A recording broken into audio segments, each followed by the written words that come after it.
اپریہنشنز ہیں لوگوں کی کہ یہ دھاندلی ہوگی یا دھاندلی کی جاتی ہے، اور بعض اوقات یہ اس کو 35 پنکچرز یا اس طرح کے ناموں سے یاد کیا جاتا ہے، اور بعد میں ایک ڈھنڈورا پیٹا جاتا ہے کہ ہمارے خلاف دھاندلی ہو گئی، دھاندلی ہو گئی۔ تو یہ دھاندلی کیا ہے، اور دھاندلی کیا واقعی ہوتی ہے، اور قانون دھاندلی کو کیسے روکتا ہے، اور قانون میں دھاندلی روکنے کے لیے کیا کیا اقدامات کیے گئے ہیں، اور کون سے فورم موجود ہیں جس کے ساتھ دھاندلی ہو اور وہ وہاں پر اپنی آواز بلند کر سکے؟ جی، میں 34 ایئرز ہو گئی ہیں میری اسٹینڈنگ، اور الیکشن لاز میں مین پریکٹس کرتا رہا ہوں، تو تمام پولیٹیکل پارٹیز کو ریپرزینٹ کیا ہے، بڑے بڑے کینڈیڈیٹس کو ریپرزینٹ کیا ہے۔ تو یہ ہر الیکشن میں دھاندلی ہوتی ہے، اور دھاندلیاں جو ہیں اکثر پری پول ریگنگ سے سٹارٹ ہوتا ہے، جیسے حلقہ بندی کے اندر دھاندلی گڑبڑ سے سٹارٹ ہوتی ہے، اور مرضی کی حلقہ بندیاں کرائی جاتی ہیں، اور پھر ووٹر لسٹوں کے اندر اندراج کرائے جاتے ہیں جعلی ووٹوں کو۔ پھر بہت سے آپ نے دیکھا ہے کیسے سامنے آئے ہیں، ہم نے کنڈکٹ کیے ہیں، جس میں ووٹر لسٹوں کو متاثر کرنے کے لیے اس میں سے جو بلاک کوڈز ہوتے ہیں، کیونکہ وہ ایلوکیٹڈ ہوتے ہیں کہ اس کانسٹیٹوئنسی میں یہ بلاک کوڈ ہوں گے، تو ان بلاک کوڈ کو میں سے کچھ بلاک کوڈز کو نکال کے دوسرے بلاک کوڈز میں ڈال دیا جاتا ہے، اور وہ ایسی والی چیزیں الیکشن کمیشن کے اسٹاف کے ساتھ مل کے ہوتی ہیں۔ پھر اس کے بعد پولنگ اسکیم کے اندر گڑبڑ ہوتی ہے کہ پولنگ اسکیمز میں پولنگ اسٹیشن غلط جگہ بنائے جاتے ہیں۔ اب پولنگ اسٹیشن پہ پابندی ہے کہ پرائیویٹ اب سرکاری بلڈنگ میں پہلے میں بنے گا، کسی ایسی جگہ پہ نہیں بنے گا جہاں کو مخالف کینڈیڈیٹ کی اس پراپرٹی پہ کنٹرول ہے، یا ایسی پراپرٹی کے اندر نہیں بنے گا۔ تو یہاں بھی گڑبڑ کی جاتی ہے کہ پولنگ اسٹیشن ایسے کر دیے جاتے ہیں، پھر جان بوجھ کے پولنگ اسٹیشن ایسے فاصلے پر کر دیے جاتے ہیں کہ جی وہاں عام لوگ ایکسیس نہ ہو سکے، کم سے کم لوگ جا سکیں۔ پھر ایسے کیا جاتا ہے کہ جی جہاں جن لوگوں کو خدشہ ہوتا ہے کہ اس پولنگ اسٹیشن میں میرے خلاف ووٹ پڑے گا، تو جس کینڈیڈیٹ کے وہاں چانس نہیں ہوتے جیتنے کی، وہ وہاں جان بوجھ کے کچھ ایسے رکھنے پیدا کرتا ہے، جھگڑے پیدا کرتا ہے کچھ نہ کچھ، کہ وہ ووٹنگ کا عمل رکے اور کم سے کم لوگ جائیں، یا جھگڑے کی وجہ سے الیکشن رک جائے، اور ریزیوم ہونے میں بہت سے لوگ واپس چلے جاتے ہیں، کہتے ہیں یار پتہ نہیں کب بحال ہونا ہے ووٹنگ کا عمل، تو لہٰذا وہ چلے جاتے ہیں۔ تو اس قسم کی میں ایڈوائز کروں گا کہ اگر آپ کو کسی پولنگ اسٹیشن پہ ایسی چیز ہو رہی ہے تو پریزائڈنگ پولنگ آفیسر کو آپ کو چاہیے کہ وہ الیکشن ملتوی نہ ہونے دیں،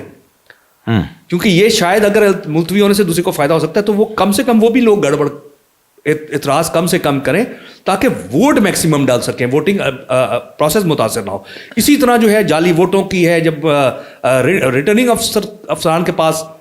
2013 میں بڑی سیریس شکایات آئیں کہ جی کنسالیڈیشن کے وقت انہوں نے کینڈیڈیٹس کو نہیں بٹھایا،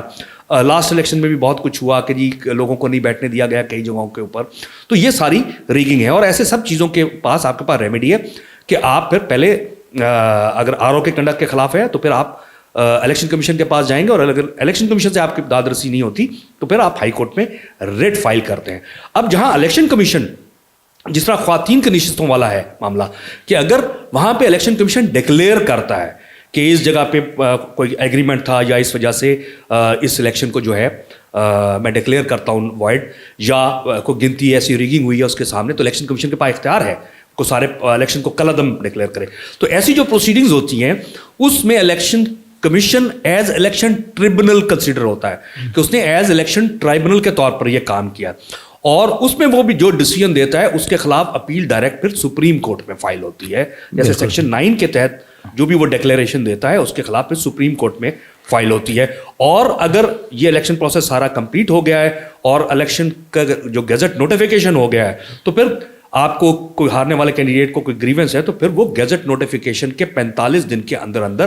وہ الیکشن پٹیشن فائل کر سکتا ہے۔ اور آئین میں آرٹیکل 225 ہے آئین کا، وہ کہتا ہے کہ جی کوئی الیکشن کسی اور کورٹ میں چیلنج نہیں ہو سکتا ماسوائے الیکشن ٹریبونل کے پاس، الیکشن ٹریبونل، پھر وہ الیکشن پٹیشن اور تھرو الیکشن پٹیشن تو پھر وہ الیکشن پٹیشن فائل کی جاتی ہیں، اور اس کا الیکشن پٹیشن کا ایک مکمل ایک طریقہ کار ہے، اور وہ شاید آپ الیکشن کے بعد اس پر گفتگو کرنا پسند کریں کہ اس وقت لوگوں کو جو ہار چکے ہیں وہ ان کے لیے ایریا آف انٹرسٹ ہوگا۔ بالکل صحیح سر۔ اس سے کنکلوژن یہ ملی کہ جو آپ کے الیکشن ایجنٹ ہوتے ہیں یا الیکشن جو پولنگ ایجنٹس ہوتے ہیں یہ بڑے امپورٹنٹ ہوتے ہیں، ان کا رول بڑا امپورٹنٹ ہوتا ہے، ان کو ٹیکن فار گرانٹڈ نہیں لینا چاہیے۔ وہ لوگوں کو پولنگ ایجنٹ یا الیکشن ایجنٹ بنانا چاہیے جو سمجھدار ہوں، قانون کو سمجھتے ہوں اور تربیت یافتہ ہونے چاہیے، اور وکلا ہوں تو زبردست ہے۔ اگر کوئی وکیل پولنگ ایجنٹ ہوگا یا الیکشن ایجنٹ ہوگا تو کینڈیڈیٹ کو بہت اچھا فائدہ ہو خاص سکتا ہے. طور پہ جب کنسالیڈیشن کی سٹیج ہے آر او کے پاس, جو فائنل کنسالیڈیشن, اس وقت تو کینڈیڈیٹ کے ساتھ ایسا الیکشن ایجنٹ ہونا چاہیے جو وکیل ہو, کیونکہ وہاں قانون کی انٹرپریٹیشن اور قانونی پیچیدگیوں کا ذکر ہوگا.